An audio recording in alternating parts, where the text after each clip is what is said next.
Bonjour chers internautes, bienvenue sur Ziana.tv qui vous reçoit aujourd'hui pour parler de l'ouvrage Porte de sortie de Bénédicte Widor-Pierre ainsi que des ouvrages L'Obscur des jours et Le Café de l'Espérance de Bénédicte Froger-Dely. On va commencer par Bénédicte Widor-Pierre, responsable, co-responsable, on va dire, du Salon du Manuscrit, une édition lyonnaise. Tout à fait. Et on va d'abord parler de cette maison d'édition Bénédicte. Bonjour Bénédicte et bonjour Bénédicte. Bonjour Franck. Toutes les deux. Des Bénédictes. Alors, comment est venue l'idée de cette maison d'édition, le Salon du Manuscrit? L'idée, elle a fait son chemin depuis un certain temps, c'est-à-dire qu'on essaye de repenser un petit peu la logique éditoriale. Qu'est-ce que c'est qu'un manuscrit? Qu'est-ce que c'est qu'un livre au regard des nouvelles technologies contemporaines, notamment l'impression numérique à la demande et notamment aussi Internet. Dans la mesure où maintenant tout le monde peut publier son livre sur Internet, en faire en assurer la promotion sur Facebook et les réseaux sociaux, et dans la mesure où on ne sait plus très bien ce que c'est qu'un livre et ce que c'est qu'un manuscrit. Donc à la lumière de cela, on a voulu un tout petit peu repenser l'édition. Est-ce qu'il est nécessaire de couper ça, de faire un manuscrit, de dire le manuscrit, écoutez, le manuscrit il est là et qui reste dans son tiroir finalement, et le livre il est sacralisé par un éditeur, et on a une espèce de culte de l'ego en France qui veut que chacun veut avoir son nom sur une couverture et être en librairie. Voilà, ça c'est le deal. À partir de là, qu'est-ce qu'on veut? C'est simplement sortir de cette logique éditoriale qui veut qu'une personne dise cette personne elle est géniale, je la sors et je la mets en librairie, pour arriver à une politique beaucoup plus démocratique et objective au final, c'est-à-dire que c'est le public qui va dire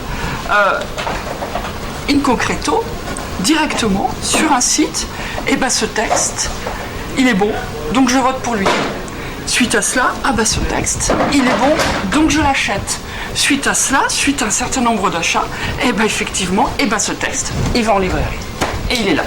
Voilà, c'est ça en fait. Le cheminement, donc, à partir de la proposition du manuscrit à la maison, le salon du manuscrit, jusqu'à l'aboutissement, il peut se passer combien de temps? Alors, il peut se passer, ça peut être très rapide, ça peut se faire en 3 mois. De même que ça peut être beaucoup plus long, parce qu'on essaye aussi de sortir l'auteur de sa tour d'ivoire, de façon à casser l'isolement de l'auteur. Il faut savoir qu'un auteur, l'art de l'écriture, c'est un art qui passe par des médias. Ce n'est pas immédiat comme la peinture ou la musique, où finalement l'auditoire va être en direct avec l'œuvre. Là, il y a un média qui est le média livre, et donc on a parfois des auteurs qui n'ont jamais de retour, qui vont s'entendre dire par X éditeurs, vous ne rentrez pas dans notre ligne éditoriale. Donc ça, on veut pas. On veut que l'auteur puisse avoir un retour de façon à créer un vrai mouvement littéraire, que les gens puissent écrire tous ensemble, et de façon à ce que les lecteurs puissent s'emparer du livre aussi et dire à l'auteur, écoutez, moi ça j'ai adoré, mais chapitre 3, ça traîne un petit peu en longueur, ou les personnages, est-ce qu'il manque pas un petit peu d'épaisseur psychologique, etc., de façon à ce que l'auteur puisse reprendre son texte, l'améliorer, voilà, pour proposer à l'auteur quelque chose qui lui permette d'améliorer son texte.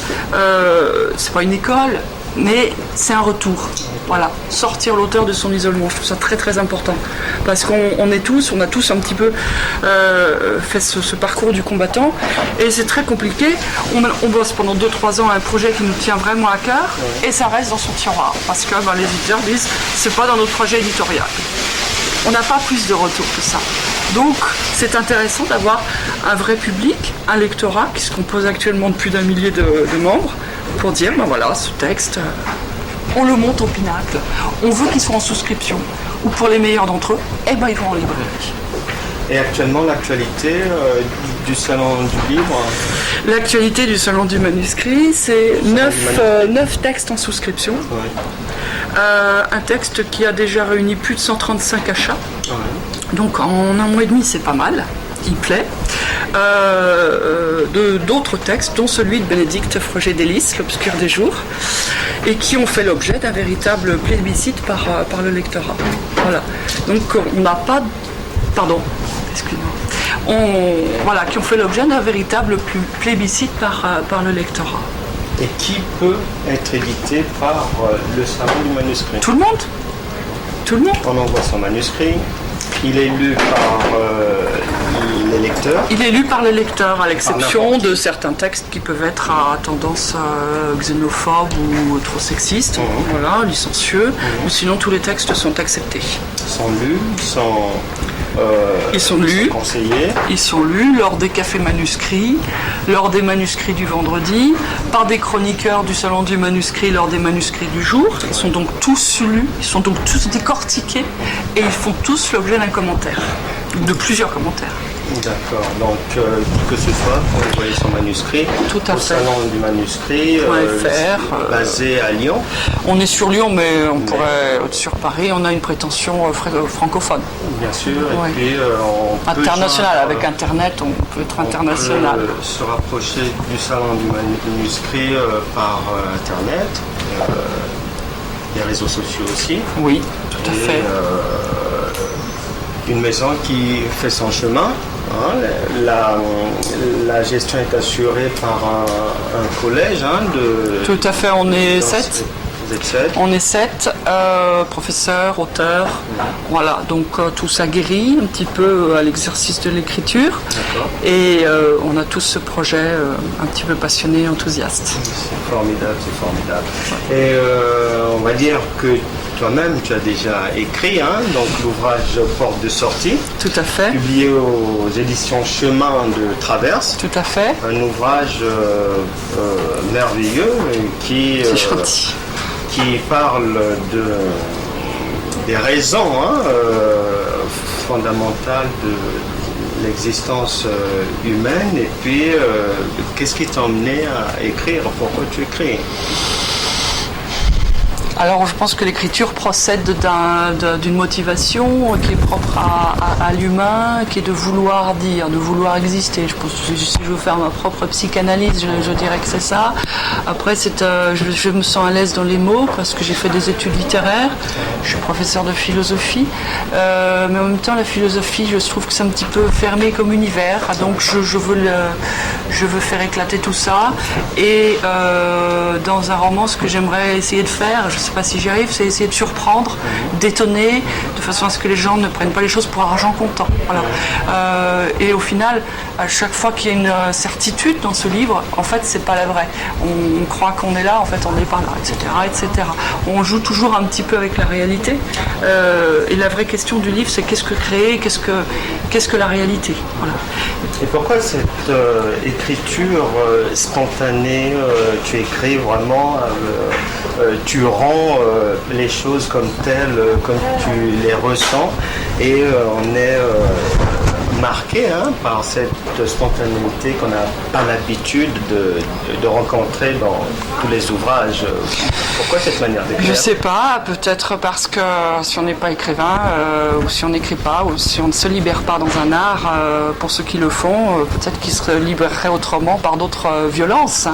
L'art, c'est toujours très violent, donc il y a peut-être beaucoup de violence dans tout ça, et si j'écrivais pas, je serais peut-être un assassin.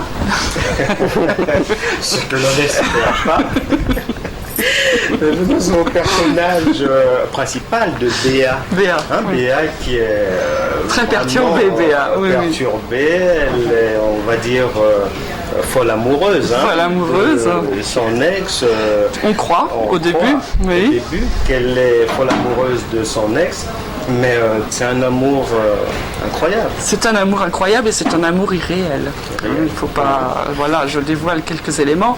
C'est un amour incroyable. Oui, en fait, c'est l'amour de l'écriture aussi. C'est l'amour de la littérature, puisque son amant idéal, ou irréel, incarne finalement cette muse qu'on doit avoir quand on écrit. Voilà. On va pas dévoiler toute la trame de ton ouvrage Porte de sortie.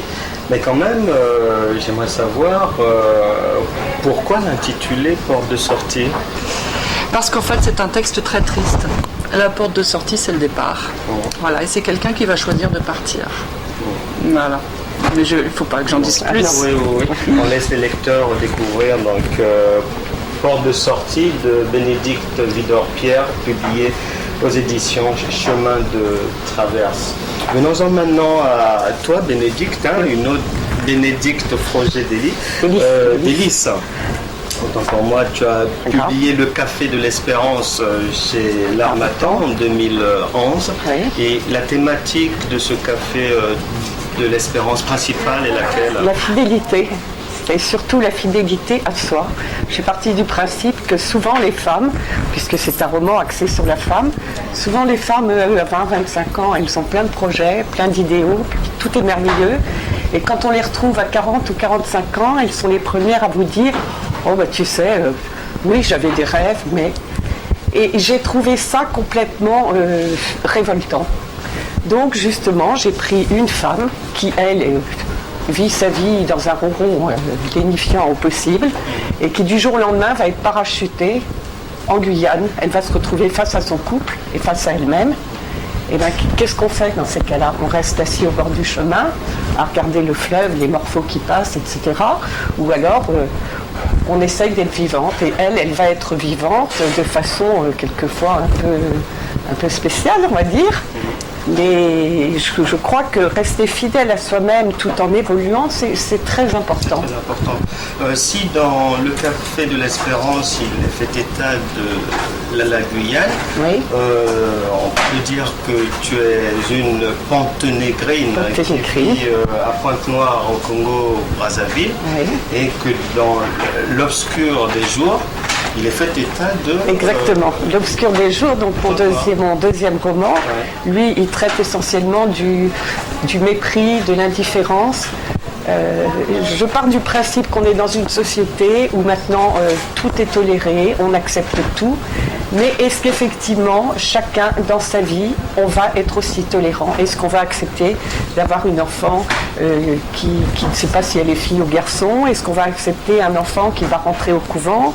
Est-ce qu'on va accepter une enfant qui a envie de dévorer tous les hommes de la terre? Je crois que la tolérance et la libéralité, c'est une belle façade et que dans la société actuelle, on continue avec les schémas traditionnels où il ne faut surtout pas faire de vagues, etc. Donc effectivement, mon livre se passe essentiellement à Paris, dans le 18e, parce que c'est mon quartier. Donc ici, je suis aux Anges, parce que je suis chez moi. Mais il se passe également en Afrique, à Pointe-Noire, où je vis une partie de l'année.